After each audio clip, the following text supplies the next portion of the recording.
Hey, James Cook here. If you're new to my YouTube channel, I'm James Cook. I create content around digital real estate, investing in online digital assets. And today I have a very special video with a guest. His name is Nick Wood, and he owns Flat Fee Mastery. And I just wanted to share this video and this kind of interview and talk that I had with Nick. He's doing some incredible things specifically in the rank and rent space. And I know a lot of you are interested in that. So I asked Nick some questions in his interview. We go over some things. He has some insightful things and twists on the way that he's growing his rank and rent business. And I think that you'll get a lot of value from it. And also anything that I mentioned in this video, I'll be putting down in the description section, all the resources so you can connect with Nick, and also any other resources that I might mention will be down below in the description. Okay, cool. So I got Nick Wood here from Flat Fee Mastery.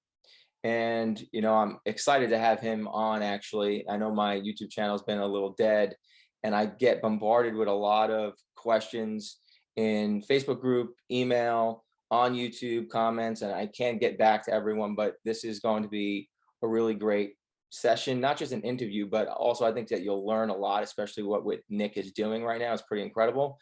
So yeah, Nick, tell us a little bit about who you are, where you're from, and how you got into this business. Okay, cool. Well, thanks for having me on, dude. I'm excited to do this. Awesome. So yeah, I'm really quick. I'll make it brief, but 2016, I was at the tail end of like doing door-to-door sales. Honestly, I couldn't think of a worse job to do. So I was literally knocking on doors every single day for 4 years, selling home security systems.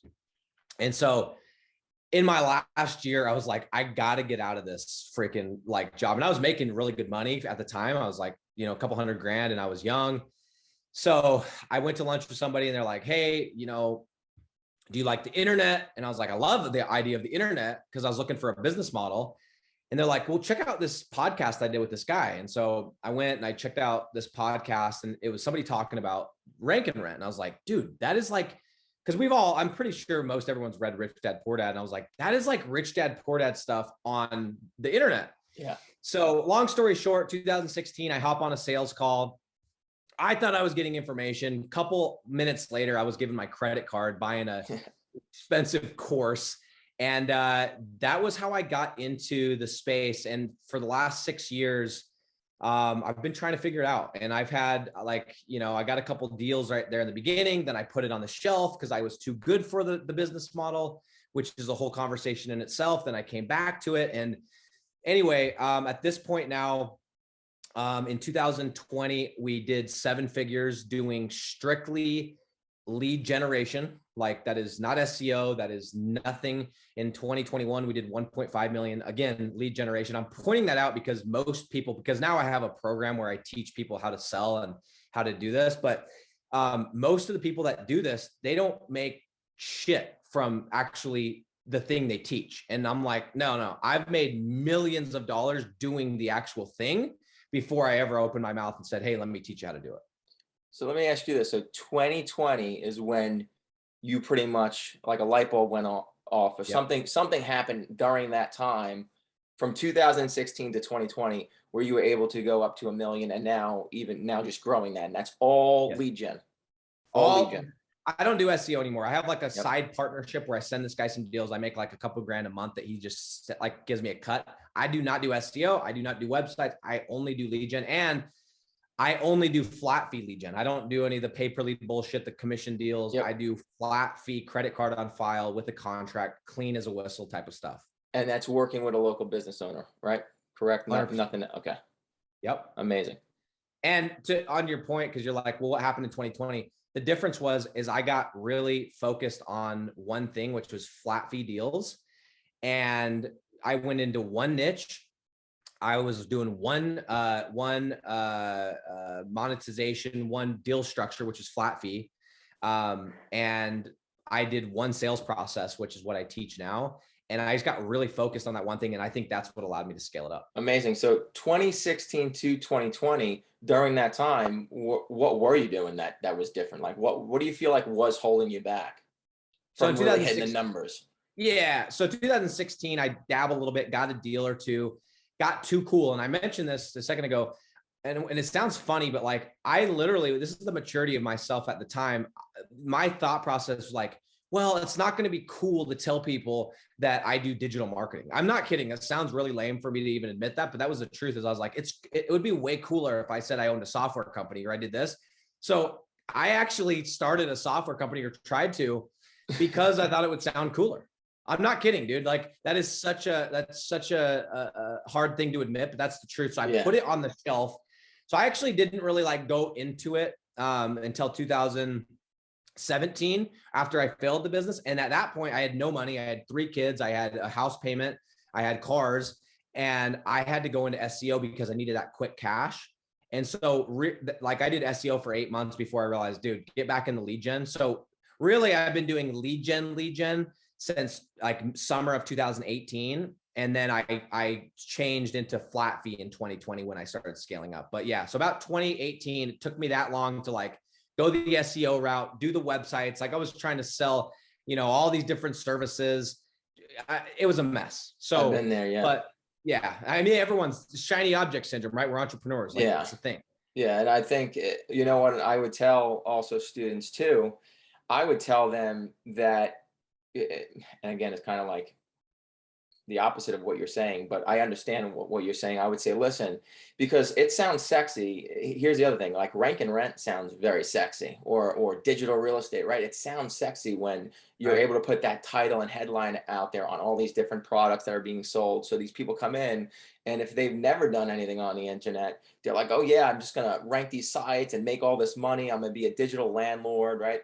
And yes, it does sound sexy, but I'm very transparent. It's like, yeah, this is a real business. It's a real business model, and it's work. So I would always teach them, once you have the skill of local SEO, don't be afraid to also sell that, because that's the fastest money that I've personally ever made. When I was younger and I got into it, I was just selling all these businesses services. But the other side of the sword is, yeah, it's gets hectic. And I'm sure you went through that. And you're dealing with clients, you're dealing with different headaches that come up, especially if you're not in one specific niche, which I've done before, or you're all over the place.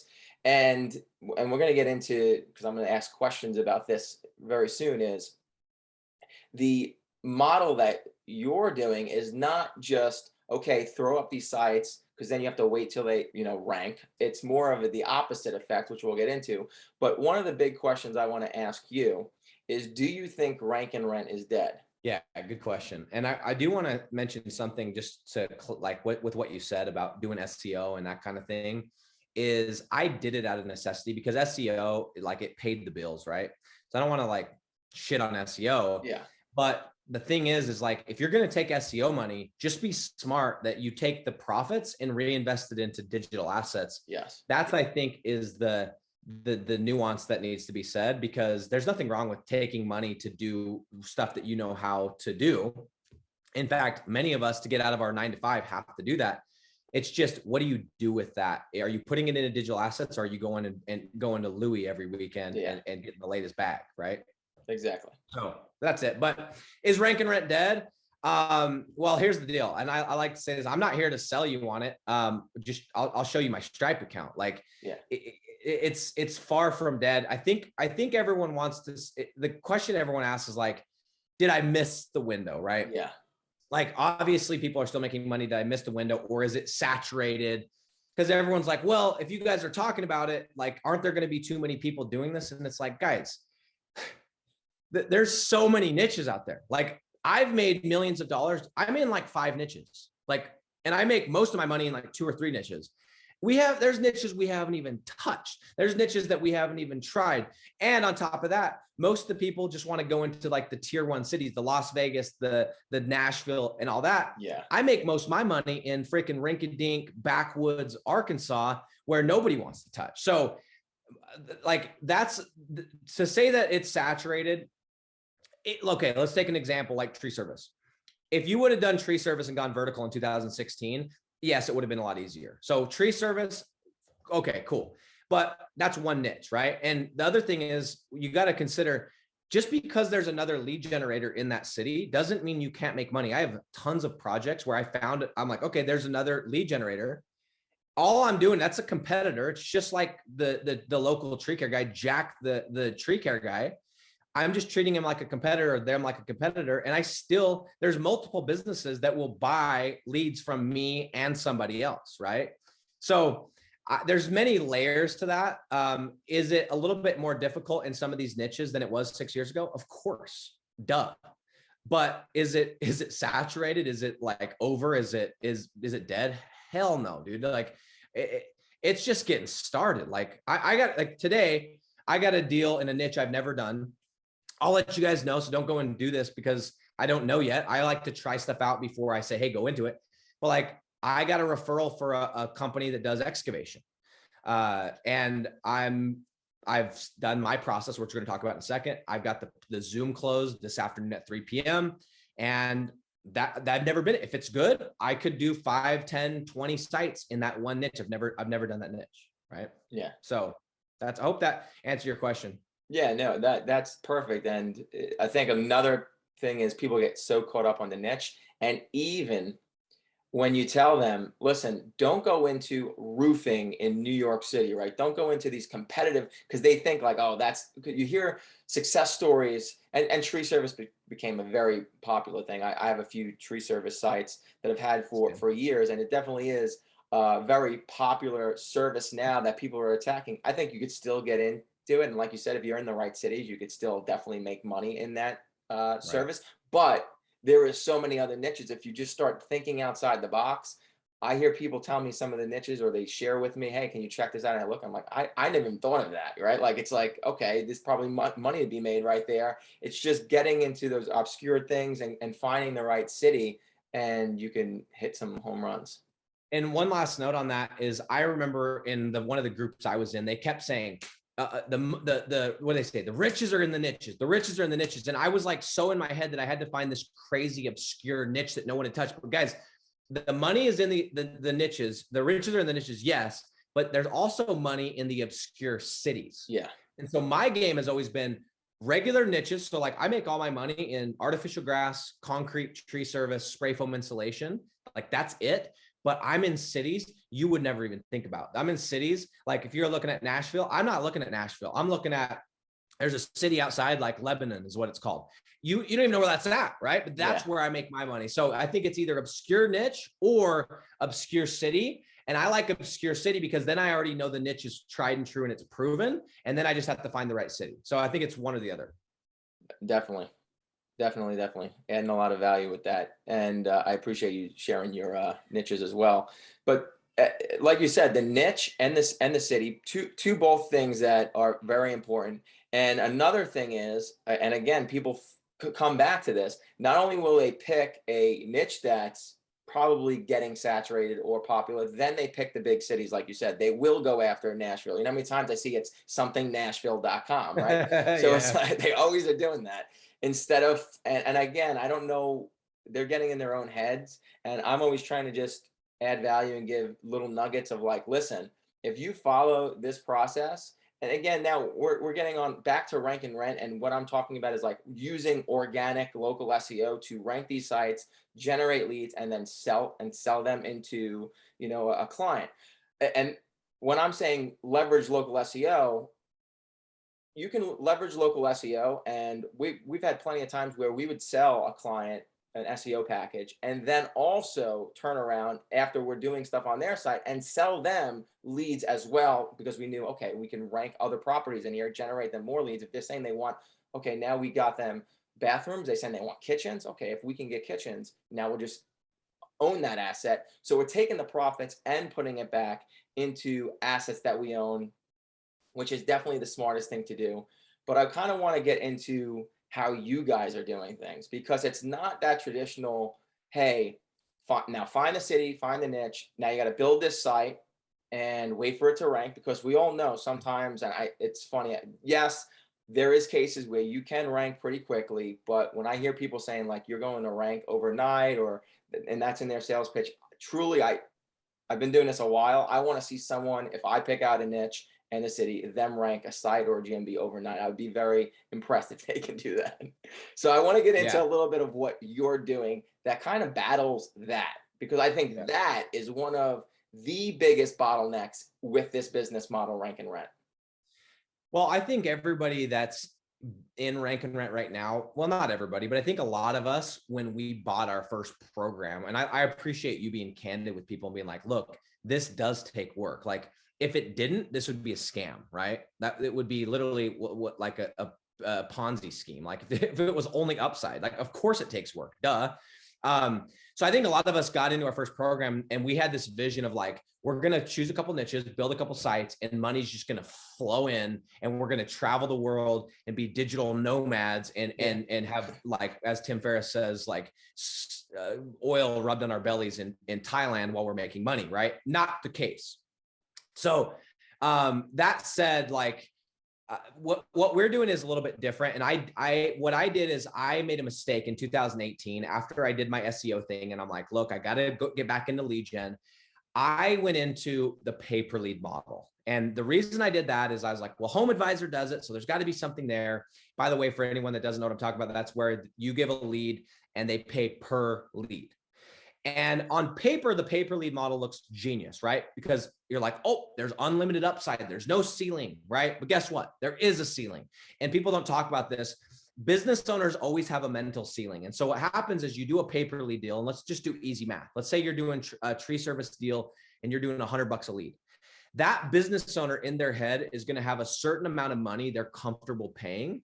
But as soon as you cross that amount of money, they are going to start complaining about the leads. They're going to stop wanting to travel to certain zip codes. They're going to want to raise their minimums. They're going to start all these different things on top of the fact you have to track what is a good lead, what is not a good lead. And so I made this mistake. I got a deal where I was doing pretty well with one client because they were chill. Every time the phone would ring, they would pay me $100. And they understood some of them are going to be crap. And so that worked. Not everyone's like that.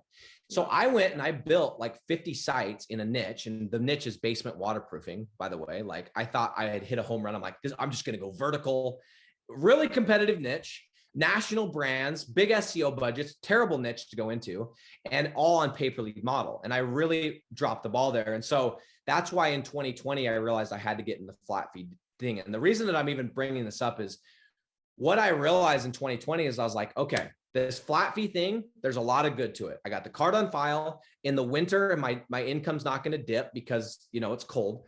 But in order for me to scale, I have to build. And if it takes 4 to 6 months to rank a website, dude, I got to build like 100 of these so that in 6 months I can go sell them. And so I'm like, I can't wait that long. Like I can't. And so what we did is we started with this idea. We had this website and it was generating like a couple leads, like 1 or 2 leads.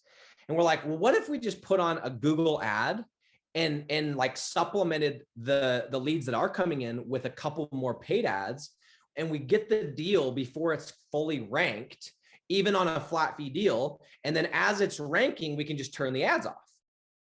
And so that was kind of like where the whole thing was born. And we've since refined it. And so now, just so everybody knows, our process is, in the last 18 months, I have not built a single website with my own money. We go out, we put up a 1-page landing page in a city that we've done the homework on. We run ads to that landing page. We generate a couple of leads. We take those leads to go and close a deal before we ever build out the digital property. And we take the money from the client that he's giving us or she's giving us, and we use that money to build the digital asset.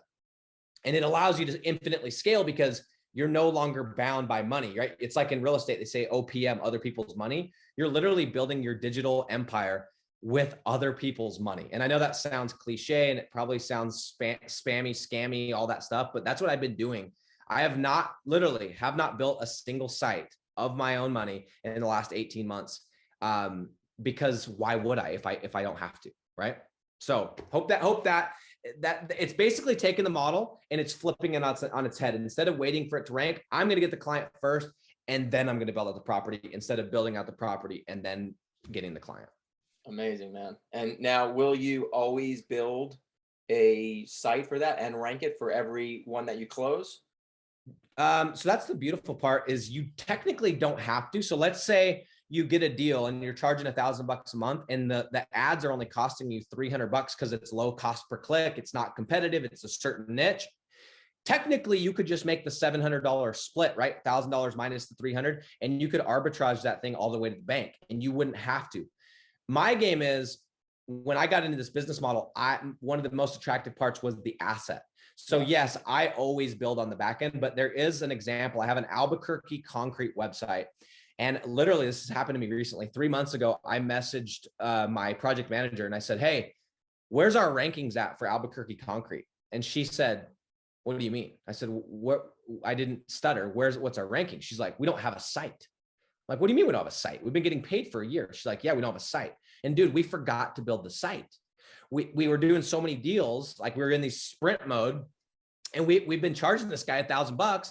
By the way, we've been sending him leads from the one pager, but we didn't ever take the profits and build out the website. And I've been making $700, or I think that deal is actually like I'm spending I'm charging 1,000 and spending like 500, but we've been making $500 a month for a year. And we don't even have a website. Win. Still a win. Still a win. It's still a win. Now the website is there. We went and built it. I was like, oh crap. But for those of you that want to go fast and just need some cash, you could just go stack 10 of those deals, get your income up, and then just go build the properties out if you really, really need cash. I have another question for you, because I know this is big, and I was just thinking about all the messages I get. So are you guys also attaching a Google business, or just doing pretty much organic website rankings? Yeah. So that's the most gangster part about this whole process is when I first got into this, right? You build the website and then it's like, okay. And in the training, they always kind of like do the shit sandwich where they're like, okay, there's some bad stuff that you have to do this. And then there's the money. And then and you got to do the GMB, and you got to go to Craigslist, and you got to go to Airbnb and all these different things. So dude, I had somebody full-time. All they were doing was Google My Business. Like I was paying somebody a salary to do Google My Business. Then one day in 2020, I was like, okay, I'm pre-selling all these sites. I have somebody that lives in the city. So why don't I just make it a requirement that that person has to give me an address? So now what we do is after we close the deal, this is my line. I always say, oh, by the way, I'm literally putting in the credit card in Stripe. I'm like, oh, there's a catch, by the way. And they're always like, oh, here it comes. And I'm like, no, I'm totally kidding. I'm like, hey, remember that map section I showed you? Yeah, I want to get you in there. And I said, I need you to give me an address because Google's going to send you one of these. And what it's going to allow us to do is give us the chance to get in the maps. Now, by the way, this isn't going to change the price. That's just going to be more leads for you. I need an address. And the only thing is it can't be the same one you're using for your business. So it can be a client, it can be a customer, it could be a sister. I just need an address. What do you got? And it's part of the deal. 100% of my websites have GMBs because I'm using them. And then what I do is I have them set it up. They set up the Gmail, they set up the whole thing so that the IP address is in that city. And I have 100% of my properties have GMBs attached. So to answer your question, 1000% we have GMB attached, but I don't have to deal with that bullshit anymore. Yeah, that's great. Great way to hack that. By the way, all the people out there that have full businesses where they sell GMB, I'm sorry, because I'm going to put those businesses out of business because you don't need them. Just tell the site up front and make the business owner give you the address. Yeah, no, it's great. That's a great hack, like I said. And the reason why I was asking that is because obviously a lot of people have trouble getting a GMB, number one. And to me, I think the Google My Business map section generates so many damn calls. If you get in there, you're getting calls, you're getting leads. So once you take the money and you're able to flip that from spending ads and then reinvesting it into an asset and getting the GMB ranking, I'm sure you're able to couple that, either leave the ads running or maybe sometimes even stop ads and just let organic leads come in. That's the game. Long term, you want to turn the ads off. And I'll say on the flip side, for the people that are like, oh my gosh, if I don't get the GMB, I can't get a deal. Guys, I do have a few sites that I sold the traditional way where we ranked it and then we did the thing. And those don't have GMBs attached to them, or they didn't until we got the client, and we still were generating leads. So you can still get deals without the GMB, but if you have a client, just make it a requirement. Like, dude, it's more business. But I agree with you. There's a lot of calls depending on the niche. I think there's a ton of calls that come in from the I think it's getting more popular too with the GMBs because it's the reviews too. Like we have a site, Lubbock Roofing Contractor. So we're number one organically with the website, and then a few months ago, and I was using that like in a case study and showing like students things, and they're like, hey James, and I don't check on them all the time. They're like, I see that your maps is like not there. So I went and I looked, and it's pretty public. So I'm like, someone probably either spammed it or complained about it, because that people have nothing better to do than that. So I noticed that we dropped, but then what I also noticed is like we went from 15 or 20 reviews down to one, and that's when they started looking into where you're getting your reviews from, right? So when that did come out, though, forget it. Like our calls, we were only, and even that was not. Again, I don't tell people going to roofing. We went in. I was pretty confident that we can rank it. It did require much more resources, so I put some money into that. I ended up making a deal with someone. I think we rented it out for 5 or 6 months. Good thing I got money out of it, but that thing took a hit, and we hardly really get calls from that, right? But that's not every niche in every city. It's a decent sized city, obviously, in Texas, and it's in roofing. And I use that as an example because this crap happens, right? Like it's a real business. It's a real business model. There are ups and downs, and when you're just relying on one thing, that's why I kind of love the ad background that you have as well, because like for us, we could have just turned ads maybe back on and started generating those leads again. Now roofing, I know the ads are not very cheap, so that's one thing. Yeah. Well, that's the other thing too, is like if you sell every deal, like every time I sell a deal, I bake in the cost of ads. I'm like, okay, it's going to be X amount for ads, right? So here's the cool part is, let's say that there's a Google update. I don't know what animal Google's on. They did the panda and the penguin and the whatever. I don't know what one they're going to be on next, but whenever they do that one, let's say it hits all of us, right? I'm good because I know I'm profitable. If all my rankings go away, I just turn back ads. I know because I don't sell a deal unless I'm 30 to 40% profit margin with the ads. So doing the ads and selling it with the ads baked in is actually a way to like future proof yourself, to know that even if everything goes south, you're still profitable, you're still making money, because I know I can turn on ads and get leads, even if my rankings went away. Does that make sense? Yeah, amazing, So amazing. anyway. And to be honest with you, I've been doing this for a while. We did, and it's funny when I saw what you were doing. We were selling leads, pay per call. Like my partner that ran all the pay-per click stuff, he was in charge of that. I never got involved in running ads or doing anything like that. I always was in charge of just making sure our organic rankings and all those assets were being built, and then making sure if we have clients, like that stuff's getting done. And we sold a lot of calls, more of like the pay per call model though. So it was per lead. And I mean, we had some great ups and downs, even with that. But it's amazing how you kind of married the two together and created that pre-selling kind of model where, hey, we're going to be able to right away be able to collect some money, dump it back into these assets, and protect ourselves long haul and actually scale. I'm sure there's going to be a time where you're going to have to hire some helpers if you really want to get to the 7-figure mark, right? Like you're not going to probably do that all on your own with all those moving parts. Yeah. And one thing too that I think is really cool is when you pre-sell the way that I do it, which is I always give leads up front. I give them 3 to 5 leads, and I have an exact process, how many leads, how much time, like all this different stuff, right? But I think a lot of people in their heads are like, well, yeah, that works for you, Nick, but I don't have sales experience. Or it works for you, Nick, but English isn't my first language. Like all of these, yeah, buts, right? Yeah. But what's been cool is I have right now, at the time of recording this, I've been teaching this for like 6 months. I have 210 students, and we have over 85 people who have already gotten deals. And I've got white people, I've got Black people, I've got Hispanic people, I've got Asian people, I've got people that are single moms, I've got people that are single dads. I have a guy in Australia that has a stutter, and 97% of the people do not have sales experience. What's cool is when you send the leads up front with a specific process, it does the selling for you. You don't have to be a masterful salesperson like I had to be knocking doors, selling home security systems. The leads do the selling for you because they're like, oh, that's pretty cool. And oh, I'm already paying Home Advisor, and those are leads that are going to everybody. These are exclusive leads. So that's one thing that I think is really cool is even without sales experience, if you do the model where you send the leads up front, that does the heavy lifting, and you don't need to be this expert salesperson. And I literally like have people that English is their second or third language, and they're crushing it. That's amazing.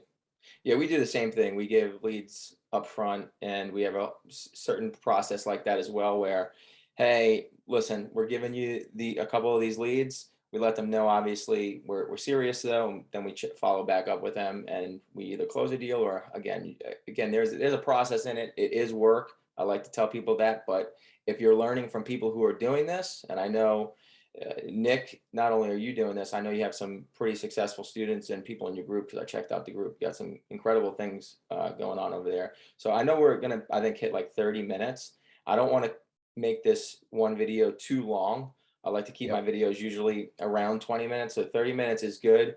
But Cool. I appreciate you coming on and dropping some knowledge bombs, but also, where can people find you?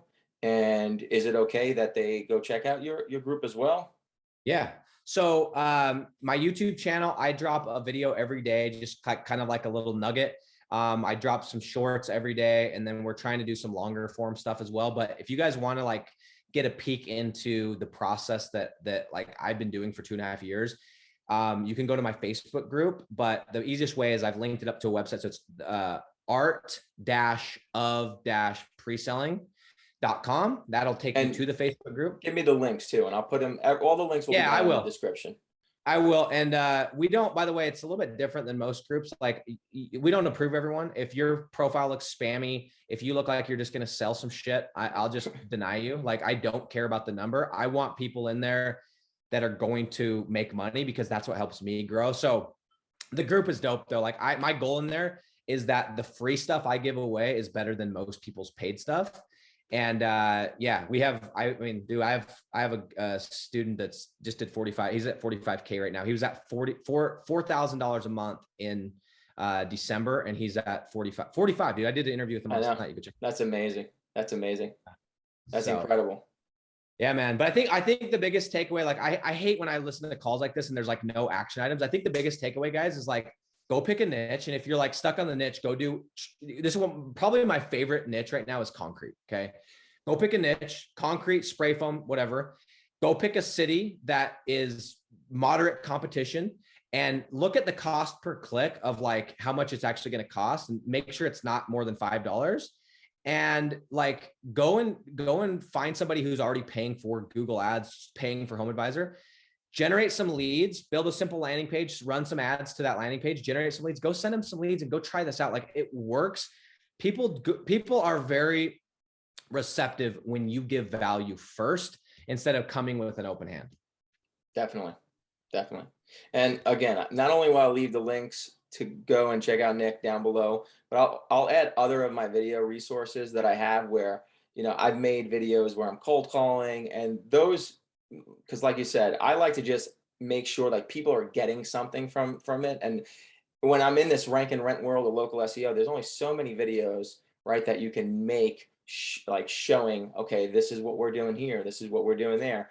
Again, a little bit different than what you're doing though. So definitely, I think that if people, again, if they get approved into your group, they'll see the value ladder there of what you're actually doing. Because again, I would not, and here's the thing, a lot of people know this, I think you're probably the first guest I had on that's even in this realm of things, right, that we kind of both are in. And I don't think I've ever had anyone else on, and I would not have someone come on this channel, because believe me, there's been people that messaged me and reached out to me, if I did not believe in what you were doing was valuable. I appreciate that, man. So definitely, and I'm sure we'll jump on again. We'll schedule something out on maybe a topic. Again, people too, whatever feedback we get from this, it allows me to come up with ideas of like, okay, maybe next time we could talk about this. So any questions, comments, put them down below, and I could have Nick come back on and we'll go and cover that type of stuff. Love it, dude. Well, thanks for having me on, brother. This has been really good. I appreciate it, man. I hope you found some value in this video. I will be bringing Nick back on to do more tactical and tutorial type of videos that can really help you guys. Definitely go follow Nick, go find his Facebook group. Again, the link is down below in the description. And again, if you like this type of content, definitely like, share it with someone that can get value from it, and subscribe so you don't miss any of my future videos.